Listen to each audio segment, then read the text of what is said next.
Hey everybody, welcome back to a quick hit of Samp&Chance. I'm your host, Bobby Sampson. Today I'm flying solo as Mr. Michaels is away on personal business. So just me, guys. I'm here to talk about Money in the Bank that went down last night. Now, the feeling of the WWE, the reach of them, you could have felt it all night. It went into the UFC card as well. We'll touch on that really quick as well. But first, let's get right into it. Money in the Bank went down last night from the MGM Grand Garden Arena in Las Vegas. Across the street, we had USC 276 as well. So a real busy night there in that particular area of Vegas. A lot of stuff going down. So a lot of good stuff here, man. A lot of good stuff. Um, the card started off with the women's Money in the Bank match to kind of kick everything off here. Lacey Evans versus Alexa Bliss versus Liv Morgan, Raquel Rodriguez, Asuka, Shotzi Blackheart, and Becky Lynch were your competitors in this one. Now, in all these kind of matches, these ladder in the Money in the Bank ladder matches, of course, you're going to expect chaos and then just brutality across the board. And there was no shortage of it here as well. Typical Money in the Bank match, a lot of plunder, a lot of use of the ladders, some really good spots here. One in particular where Becky kind of did somewhat of a leg drop, more of an ass drop, in my opinion, on Asuka, who was laying on a ladder that was spread out across the announce table and the ring apron. Becky climbed up a ladder on front of her and jumped down and slammed her with her ass. They said it was a leg drop, but I still think she hit her with her ass more. Regardless, it looked good. Shotzi took a nasty shot off the head. It looked like anyways, in one spot there as well. Back and forth, these guys went, kind of stopping each other as they tried to get up there.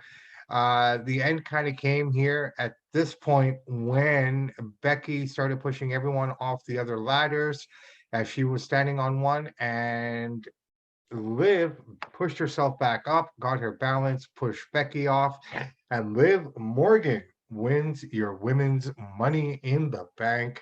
I think, you know what? I was saying earlier this should have gone to someone like Lacey or Shotzi or someone who hasn't really had the opportunity yet. But I'm not upset with this one either. I think it was a good move. You know, it was a smart move on their part. They've been building up Liv for a while, just kind of chasing and chasing and failing. But that never give up kind of mantra kind of came through here tonight, where she kind of finally it all came together for her and she won. And you know what? I don't have a problem with it. I think the right girl won here. It was a good match, good pace to the whole thing. Everyone worked really, really hard. Congratulations, Liv Morgan. You deserve it. And yeah, let's move on here. So the next match was Austin Theory versus Bobby Lashley. An interesting match. Initially, I thought that Theory would probably win by DQ, just to keep Lashley strong. But yeah, so this match kind of kicks off with Theory kind of running defense right off from the get-go here and avoiding Lashley as much as he possibly could.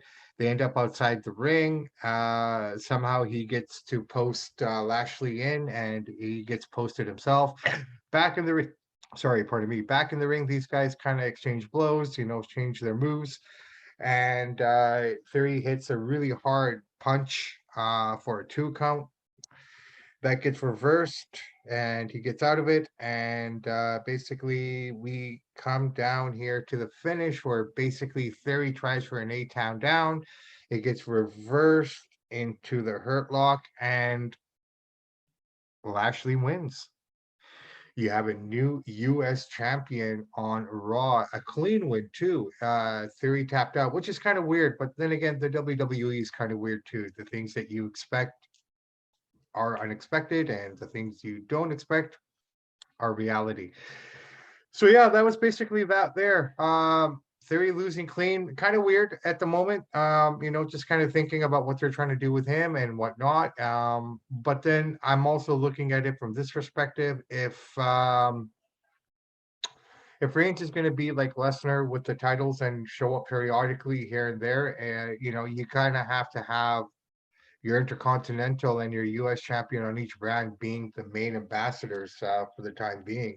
So a good move there, putting Lashley there. I think that's really good. No issues with me having Lashley as your US champion and the guy kind of, being at the top of the show there for the time being until they kind of figure out what they want to do with everyone. But typical match, nothing too spectacular. It went 11 minutes. Can't really complain about it. It was what it was. No issues at all. All right, we go straight to the Usos versus the Profits. Now, this kind of reminded me of Edge versus Orton at Vengeance at 2004. I'm going back for a reference here because this is what this match kind of reminded me of initially. First half was really slow. It almost felt like they were filling the time to get to the next match. These guys went 23 minutes, but that first 10 minutes was really slow. You could just say they were just kind of feeling each other out or just filling up the card as best as they possibly can to kind of get everything going here.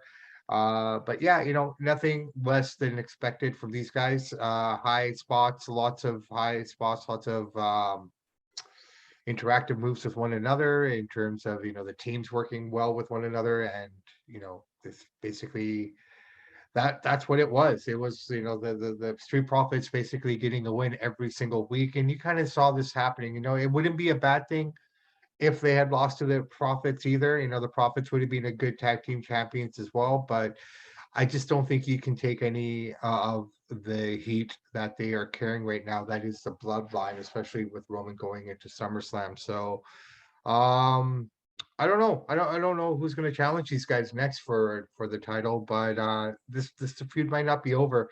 The finish came when they hit him with the D1 and Montez's shoulders were up. So this probably isn't over yet. This will probably go into SummerSlam, I'm thinking. There is more story to be had here. The match was really good. It could have gone either way, and we know they can beat the Usos. We've seen it over the last 3 to 4 weeks on Raw and SmackDown. So they are beatable, 100%. Where Roman looks unbeatable, these guys do look beatable, and they have shown that. So this is kind of going to go into SummerSlam, I think. And talking about SummerSlam, Logan Paul has signed with the WWE for a multi-match deal. And I think the first one's going to be against the Miz at SummerSlam. They've already announced that. So SummerSlam is already shaping up. We got Brock versus Reigns, and now we know we're going to have Miz against Logan Paul here as well. All right. This takes us into the second women's match, title match here. Ronda Rousey is defending her SmackDown women's title match against Natalya. Another typical, we knew who the winner was going to be here. Oh, I'm sorry. You know what I completely forgot to talk about was Carmela versus Bel Air. A match that I wasn't really looking forward to, and a match that played out exactly the way I thought it was going to play out. Bianca basically just, outside of a few moments there, Bianca basically just squashed her. That's basically the way I see it. I don't really want to talk too much more about it. I will stand strong by what I said earlier. I just thought Carmelo was the wrong person in there. But I understand, what they were trying to do. I would rather see Dewdrop, to be honest. I think that would be a more of entertaining match, a bit more of a struggle for Carmela, or sorry, for Bel Air there. But this one was just basically a squash match. This could have been done in the second hour of Raw. But I get it. I understand. It is what it is. That match is that. Bel Air won, and she moves on to whoever's next for her. Okay, so back to Natty and Ronda here. So yeah, so these guys go back and forth. It's another. We all know who's going to win the fight. We all know what the outcome was going to be. It's just how they get there. The story of this match was Ronda's knee getting injured by Natalya with sharpshooters and the attacks on the outside. good back and forth. Natalia knows what she's doing. So I mean she kind of handled herself really well in this match and made it what it was with Ronda, who was really good. I mean, she's come a long way, in my opinion, from where she started to where she is now. And just that's a testament to her ability to adapt and to learn and kind of build this up as she goes along. She's doing really good. I'm really impressed with her work. I'm really happy with what Ronda's been doing, and no better to be in there with Natalia, who's the true ring general for the ladies, and she really made this match work out really well. I won't say it was a great match. I won't say it was a bad match, but it was better than Bianca and Carmela, in my opinion. Basically, they go back and forth here. Ronda hits the sharpshooter at one point on Natalia, does the HBK pose to kind of rub a little bit of salt into that wound that's never healed, I don't think. But the finish basically comes where Ronda reverses the sharpshooter into the armbar. And there you go. There's your winner. Ronda is selling the knee, which she injured storyline wise. And she keeps selling it. And all of a sudden, Liv's music hits. Now, before this, they had interviewed Liv Morgan and they asked her what her plans were. And she said, you know what? I'm just soaking this in. I'm having fun right now. I just want to enjoy the victory. I don't know what's next. And they left it off there. Sure enough, there is Ronda struggling to get up with her injured knee. And Liv Morgan's music hits. She comes out and she's ready to cash in, ladies and gentlemen. So she cashes in, but gets caught in an ankle lock, but is able to reverse it and roll her up for the win. And you have a brand new SmackDown Women's Champion here in Liv Morgan. She has finally achieved the goal. She's finally got to the top of the mountain, something she's been working really hard for the last 8 years. I'm not upset about it. I think it's kind of cool. This sets up the match for SummerSlam now, I think, between her and Ronda Rousey. I think that's where they're going to go with this. I think a lot of people are anticipating to see Charlotte versus Ronda at SummerSlam, but with Liv with the title, unless they take it off her before SummerSlam, I think that's the match that's going to be made. So you're going to have your moment there at SummerSlam. Will she retain? I don't know, but you know what? Good for her. I'm glad she got her chance, and I'm glad she's finally reached the pinnacle there. Good for her. Congratulations, Liv Morgan. So 2 title changes tonight, guys.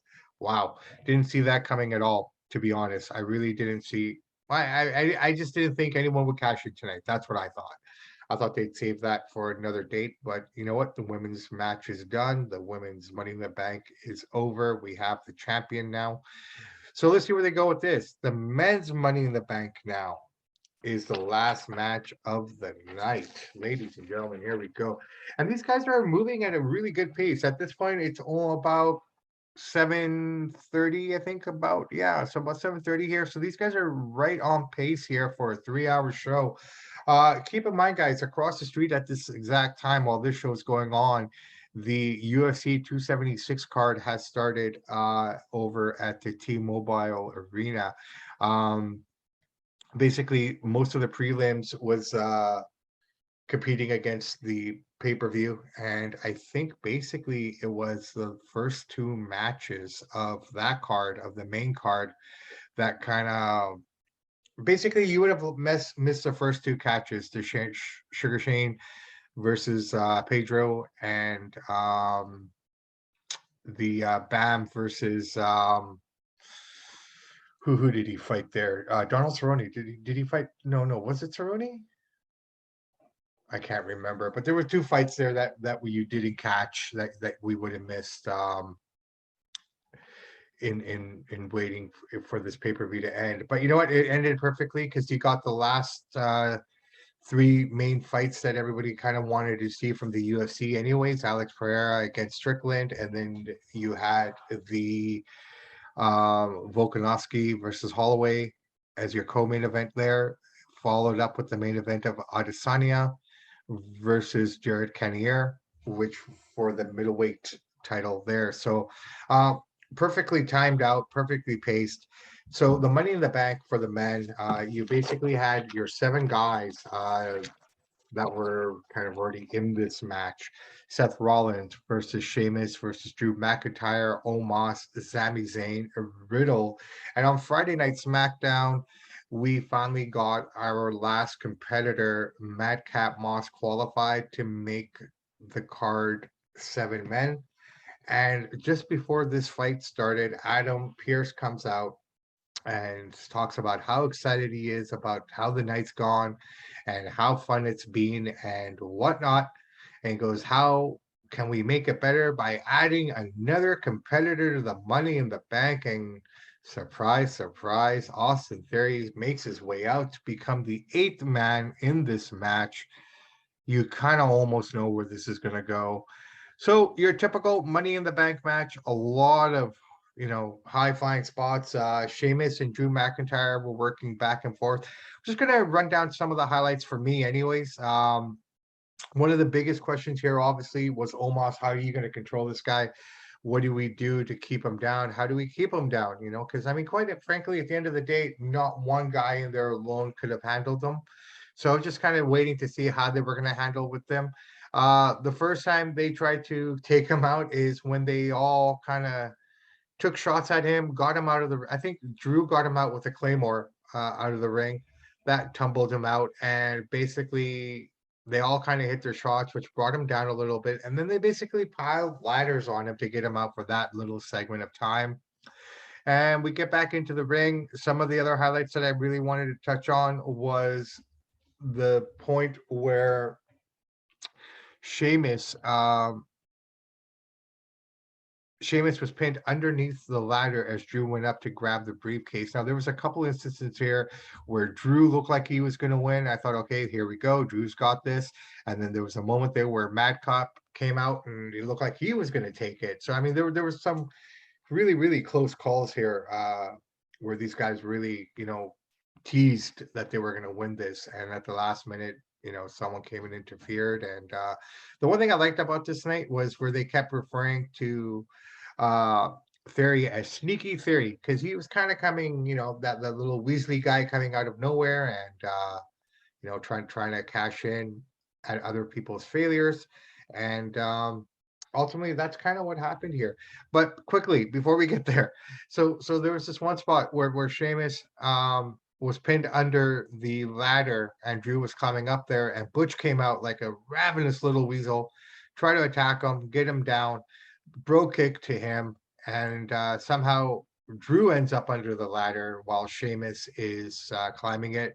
And a pure show of strength here on the part of Drew McIntyre as he was able to press the ladder off of him with Sheamus on it and twist him out. But here's the second one where Omos came back. I thought was kind of cool. Omos comes back. They knock him out of the ring again. Haluva kick, bro kick. Everyone's trying to just get their kicks and finishers on him. He's outside the ring. Seth hits him with a stomp on the apron. All 8 men pick him up, throw him, literally threw him from a power bomb onto the table. And that kind of basically got him out of the match. The end of this match basically came like this. Riddle, who I think was the fan favorite throughout this whole match. Every time he came in, the crowd was live. They were hot. I think he was the one that the crowd would have voted for to win on this one. So near the end here we go. He's climbing up the ladder. He's almost there. And Sneaky Theory comes out of nowhere and throws him down. And he ends up winning the Money in the Bank. He runs down, grabs his camera, climbs the ladder again to take selfies. And that's basically Money in the Bank, ladies and gentlemen. So Liv Morgan, she wins the women's Money in the Bank. And later on, cashes in on victorious Ronda Rousey to become the new SmackDown Women's Champion. Austin Theory loses earlier in the night to Bobby Lashley clean, which surprised a lot of people, surprised me. But I guess it all makes sense at the end of the night because Lashley is now your new US title champion, where Theory, who didn't qualify for Money in the Bank, came in and won it, and he is now your Money in the Bank winner as well. Guys, all in all, a good night. I thought it was a fun card. I think the pacing was really good. The action moved really well. The crowd was really into it as well, which really made it special. I think the MGM Grand is really cool for these kind of events. It's a little bit smaller than Allegiant, obviously, a lot smaller, but I think it did them well in having it there. The crowd made it that much more special. Ultimately, it was a great show. Now, after the show, Mr. McMahon, Stephanie, Hunter, Pat McAfee, and I believe Nick Khan as well were all over at the last portion, the last three fights for the UFC 276 card. Now, Dana wasn't there this night. I think he was dealing with some family issues, so he was away from this card entirely, which is weird considering it's International Fight Week and it's kind of one of his biggest weekends. So, shouts out to Dana White. I hope everything is okay with him and whatever he's dealing with on his family side. But yeah, Vince was in the crowd with the whole family. They were there, and this is what I was talking about earlier, guys. The reach of the WWE throughout the whole night. Not only did you have those guys in the crowd, and they, showed them a couple times. You could see Triple H behind Izzy the whole time as every round started. They were behind Izzy's corner, so it's always cool to see Triple H kind of sitting there and just kind of watching the show himself. Good to see Triple H out back in the scene, man. I'm really happy to see him out there as well. Looks like he's taking over NXT as well, so we'll look into that a bit more and see what kind of role he has with NXT again, and what kind of influence he has down there, if he has any, or if he's just down there more as a figurehead. Only time will tell, guys. So we are on the road to SummerSlam. Everything is kind of pointing in that direction now. So as we know, versus Miz versus Logan Paul. For sure that we know we're gonna have Reigns versus Lesnar. We probably gonna see the Usos against the Street Profits. I'm thinking, unless they do something on SmackDown, which they tend to do more so than not these days. So that was basically it. Oh yeah, here's the cool thing. Izzy came out to the Undertaker's music for his fight last night. The last fight of the night, the last walkout of the night. Israel Adesanya comes out with a black brim hat. He has a Erd with him, with I think said Jared on it. And he came out to the Undertaker's music very similar to the way Undertaker would, even right up to the lifting of the lights. So it was really cool. When asked about that last night at the press conference, he said that on the Monday, Tuesday, he was listening to WWE entrance musics from the Attitude Era as he was training or putting the final touches on his training. And the Undertaker's music kind of really stood out to him, and he really wanted to use it. So he rehearsed it that morning at about 11 o'clock yesterday morning. He rehearsed it with the crew there from the UFC. It was all set to go. So no one knew about it, which was really cool. So yeah, man, that's basically it. We got some amazing stuff coming up here in the next little while. We're going to be launching a couple new things for the fans out here. So stay tuned for those items as well. Guys, my name is Bobby Sampson. Thank you so much for taking the time and energy for listening to this today.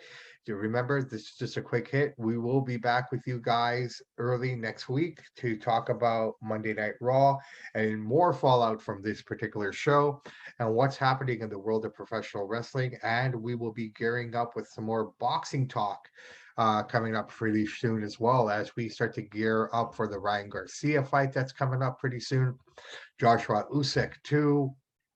Man, we got some great fights coming up here pretty soon.